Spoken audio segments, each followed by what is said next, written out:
Sa panahon ngayon na puno ng mga pekeng balita, mahalaga ang pagkakaroon ng maaasahang pagkukunan ng tamang impormasyon ang taong bayan. Kaya naman, kailangan ng radyo na maging tapat at mapagkakatiwalaan. At dahil sa patuloy ninyong pagtitiwala, muli na naman tayong kinilala bilang pinagkakatiwalaang pinagkukunan ng balita at impormasyon ng mga mamamayan. Ayon sa pinakahuling tugon ng masa survey ng Octa Research, ang Radyo Todo Aklan ay nasa ika-9 na pwesto sa listahan ng mga pinagkukunan ng balita at impormasyon sa buong bansa, ika-4 naman sa buong Visayas at nangunguna sa lalawigan ng Aklan, maparadyo man o sa online. Ngunit higit pa sa mga parangal, ang tunay naming gantimpala ay ang inyong tiwala at suporta. Ito ang nagbibigay sa amin ng lakas ng loob upang magpatuloy sa paghahatid ng responsable, tama at mapagkakatiwalaang balita at impormasyon sa ating mga kababayan.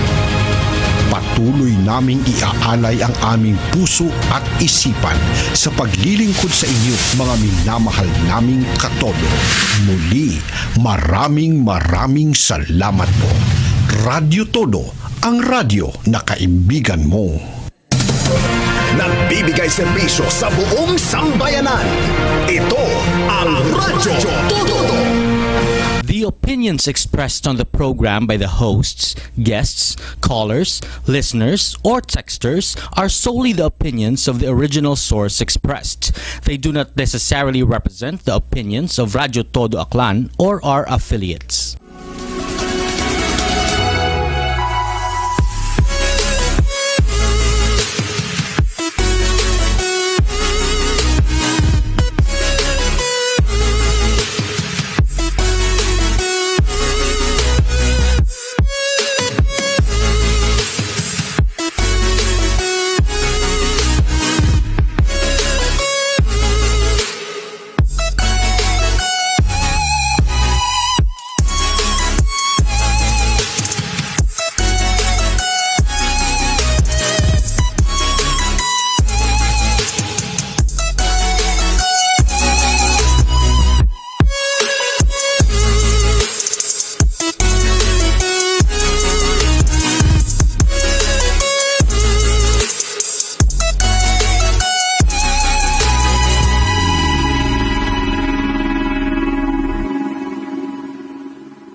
Para sa special guest natong makaroon nga adlaw, imaurahay nagsakripisyo.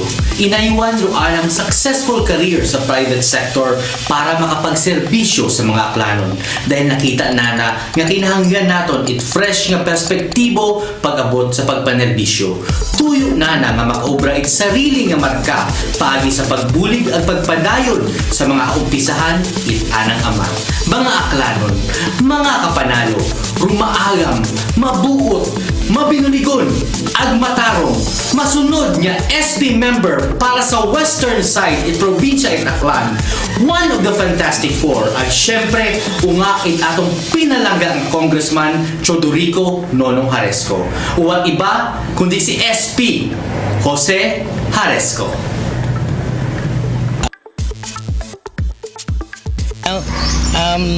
Siguro the first question that comes to mind is, you are a fresh face to Aklanons in general, but you're also the son of our beloved Congressman Ted Haresco. Yeah.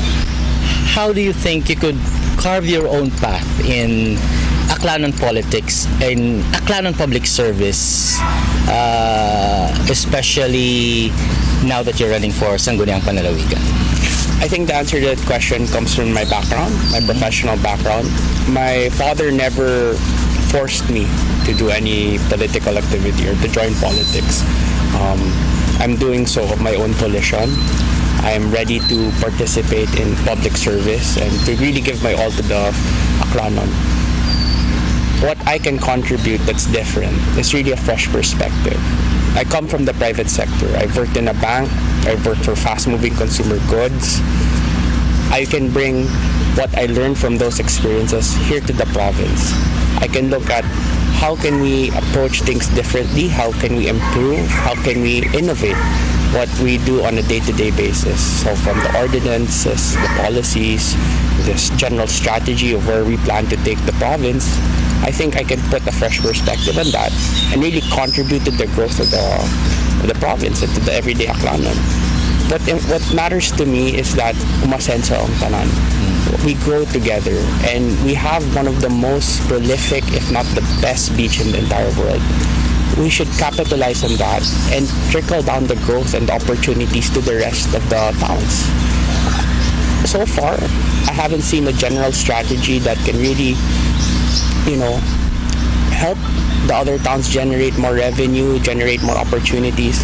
And maybe when we're elected, if I'm elected, we can carve out that strategy with the rest of the SPs, with the rest of hopefully the Fantastic Four and other officials in the capital, and we can really have a significant growth plan for the province.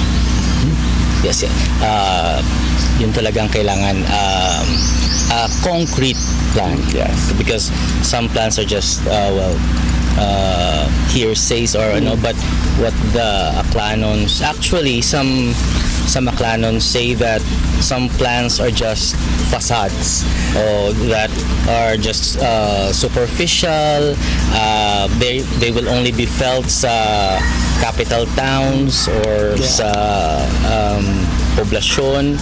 But how will you change that? How will your services reach those far-flung areas that really need your help? As I have heard that you just came from trying to reach people in the mountainous areas of our province. So how would you assess that situation, that there are people that need urgent help sa far-flung areas? So from my experience, every successful plan needs metrics or key performance indicators, KPIs as we call it in the private sector. Those KPIs are what measures our success. We have to set a baseline and then our targets, and from there we have to use the plan to achieve those targets. Admittedly, no plan is always perfect. Things change, circumstances change, so we have to adjust the plan accordingly. But if we have the appropriate targets, if we have the correct targets, and we know we're growing towards something, that helps validate that the plan is working, the strategy is working.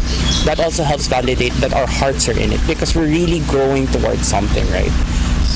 We need to have a plan with metrics, with goals, and those goals need to be set against us as public officials. That's what's important. We can't say we contributed this much. Maybe we're not contributing as much as the previous year. Maybe we're stagnating. So we have to show to the people, this is our goal. We are getting to that goal in 5 years. So this is the targets every year to get to that goal. And when we have that, the people can see that we're growing. They can appreciate our growth, and they can hold us as public officials to something. They can hold us accountable.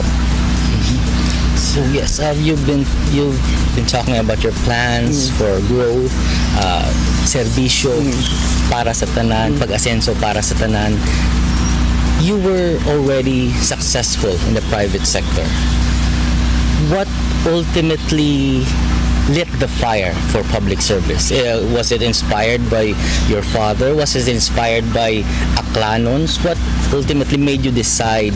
Because this is a whole different challenge. On a personal note, there's two answers to the question. There's a personal and there's a public answer. On a personal note, my dad has always been asking me to really join him in public office.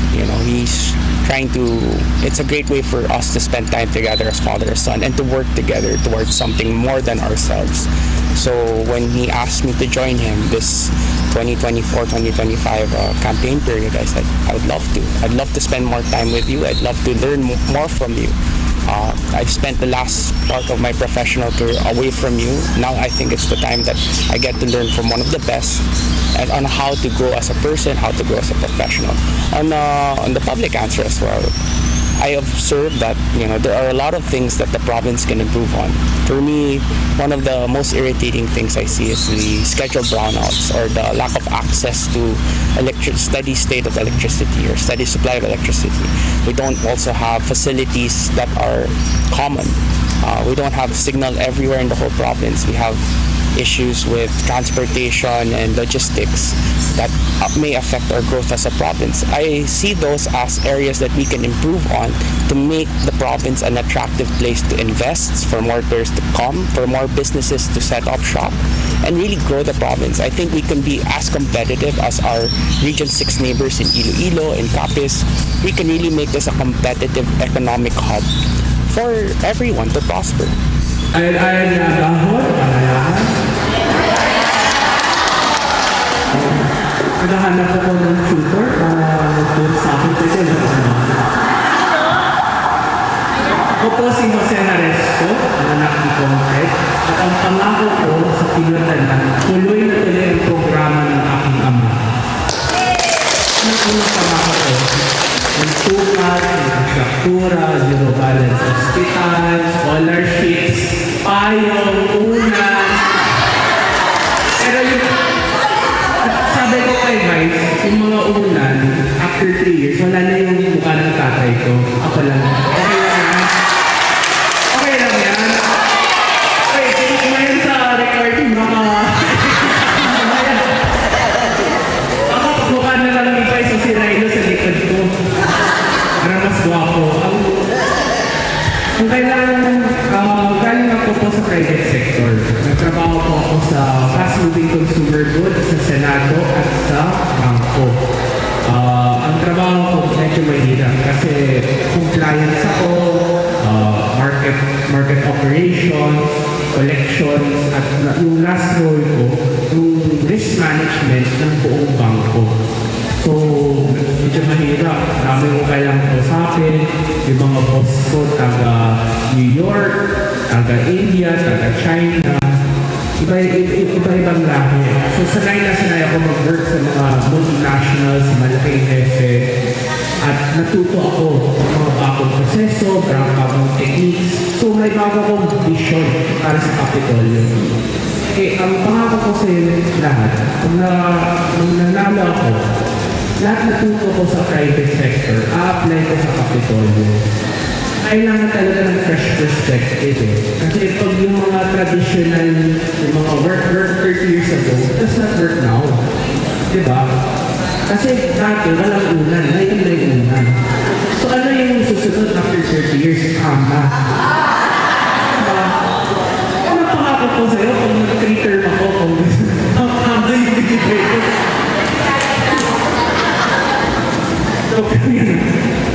Pero sa totoo lang, nakikita natin na kailangan mas progressive yung mindset. Hindi na pwede tayo mag-justify yung dating mga technique nila.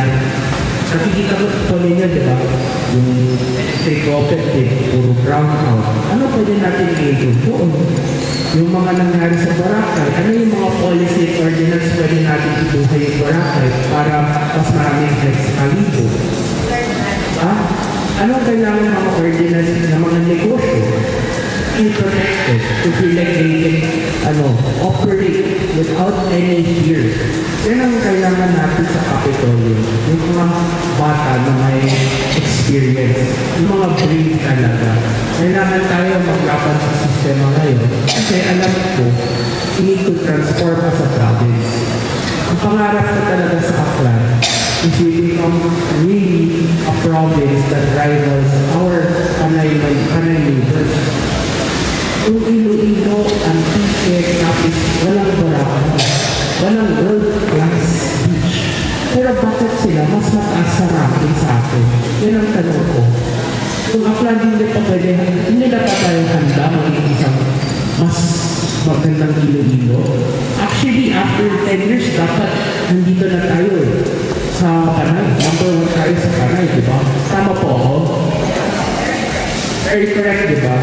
So, kailangan ng ganyan ambisyon sa Kapitolyo. Kailangan ng ganyan planning para sa Kapitolyo. Para talaga umasenso lahat. Hindi lang yung mga few and selected. Dapat yung buong probinsya umasenso. At yan ang talagang pangako ko sa inyo. Pag nandun kami yung Fantastic Four, si Rilo, si Ate Rose, si Atty. Bubi, all are very experienced professionals. Ang pangako ko sa pinatanan, hindi lang ulan, kundi asenso ng buong probinsya. At dahil registered na ako sa Panalo, officially, Panalo nila. So yung pangako ko, mahal ko pa rin yung Panalo. At yung mga programa ko, may special status talaga for Panalo. At bago bumating yung dati ko, pwede ako magtanong, pwede ako mag-survey, sino mas wapo sa atin?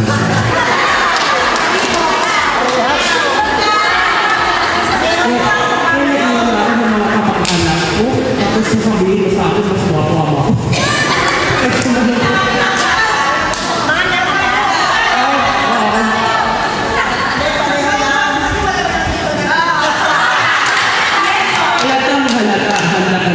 Para sa politika. Pero thank you po for this opportunity. I'm very blessed to speak to our leaders here at Ayakan and in Pangalan. I know how much, I hope you know how much we love you. I hope we've shown you the last 6 years how much you love you and how close you are to our family. And as I said, ang pangako ko sa Pangalan, tuloy na tuloy ang mahal, tuloy na tuloy ang serbisyo para sa pinatanan. Salamat po.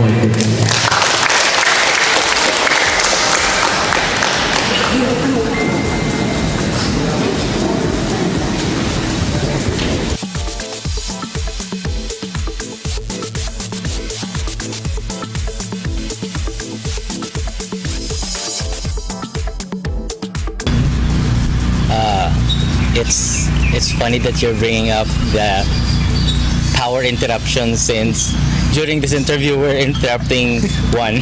We're experiencing one. Yes, very concrete plans, very good. But the people of Aklan, if they ask you from the heart, what would be your answer? Aside from the platforms, aside from your goals, aside from the concrete plans, from your heart, what would you answer them if they would ask you, why should we vote for Jose Haresco?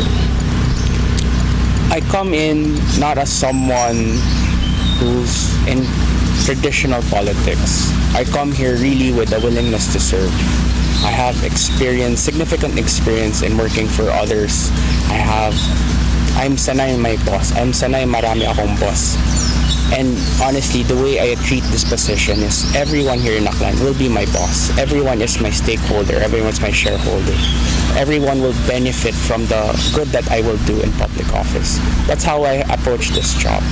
I will do so with the utmost urgency, sincerity, and transparency para makita ng tao na ang serbisyo galing sa akin, galing sa puso, at para sa tanan. Yes. And finally, sir, I've been asking this to every member of the Fantastic Four. Are you a politician or are you a public servant? I think I lean towards more of being a public servant. As I said earlier, being a public servant means working towards something more than yourself. I'm really giving away the next 3 years or the next big chunk of my life to working for others, and I'm wholeheartedly accepted that. Everyone is my boss. Everyone will be holding me accountable to the decisions and actions that I make. The province needs to prosper based on my work.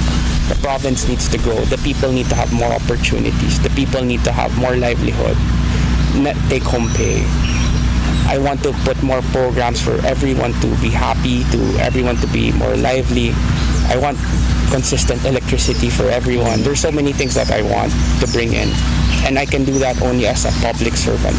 The willingness to work, the willingness to sacrifice for others, that's what's important to me, and that's really my advocacy as a public servant. The willingness to serve others. That's a great keyword for true public service. Selfless, ika nga, no? And sir, thank you for your time, and I wish you good luck in the upcoming elections. And I'm very sure that the Aklanons are very lucky to have you, and of course the Fantastic Four, and the rest of the Team Panalo slate as public servants in the near future. Thank you so much.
Sa makaron mga kapanalo, atong pamatian ro interview ni kapobreng vlogger Archie Hilario kay SP Jose Haresco.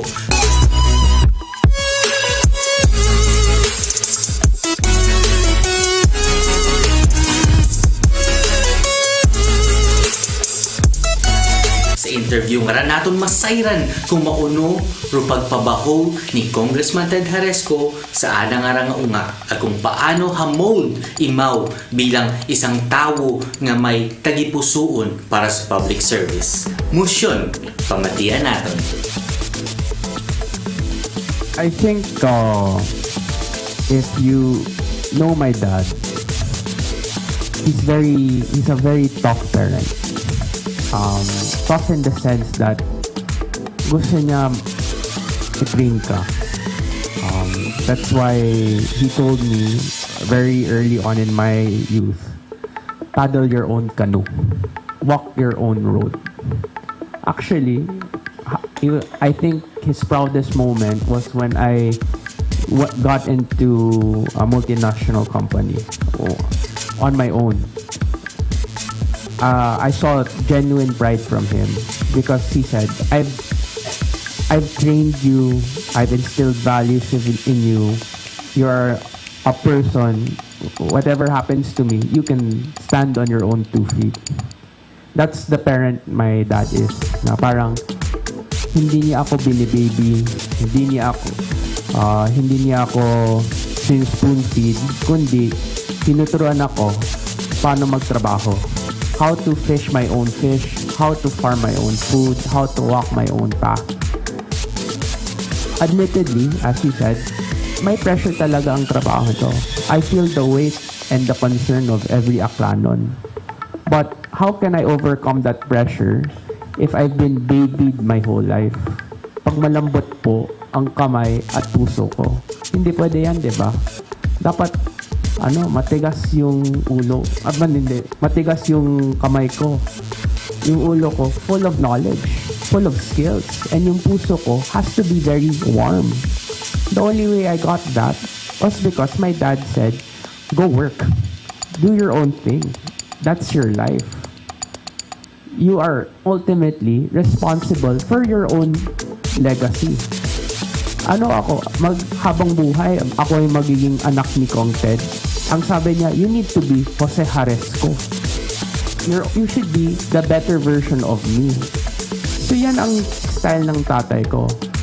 Improvement, innovation. And he wants to instill those values in me so that when I become a public servant, I can help instill those values in the province. Admittedly, that's one of the nice things, right?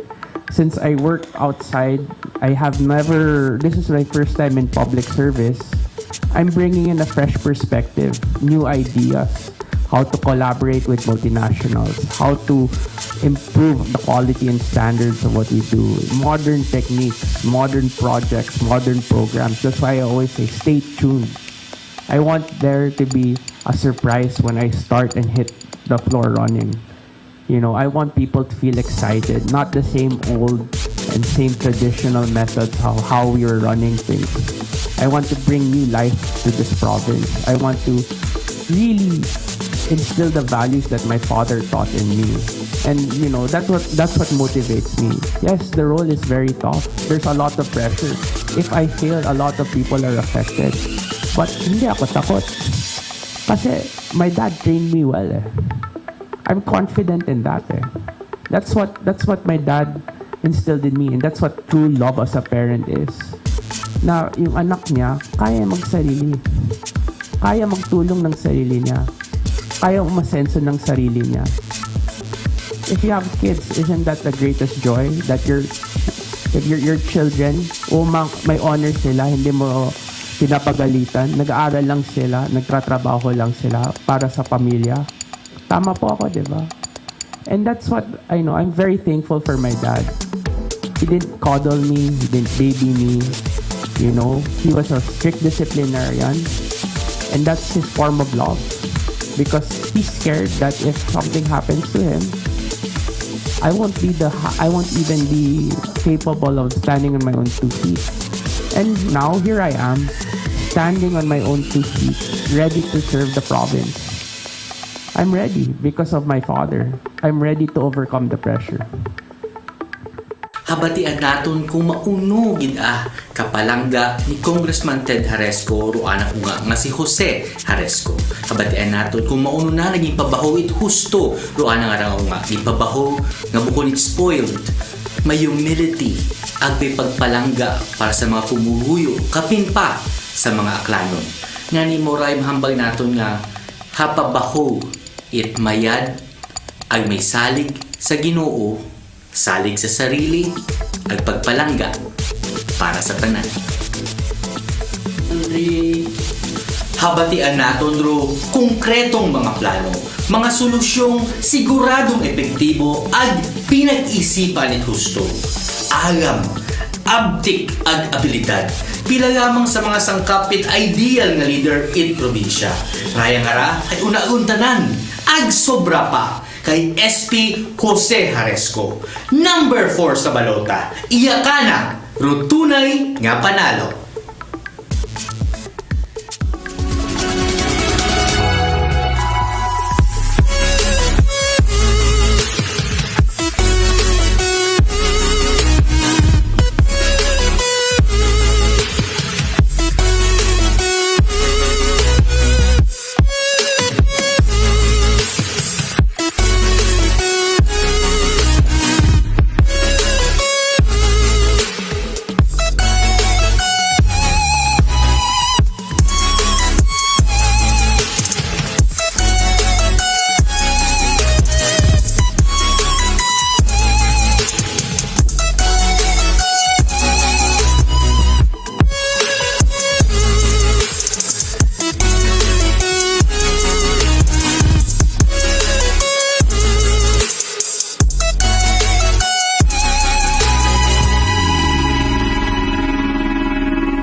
The opinions expressed on the program by the hosts, guests, callers, listeners, or texters are solely the opinions of the original source expressed.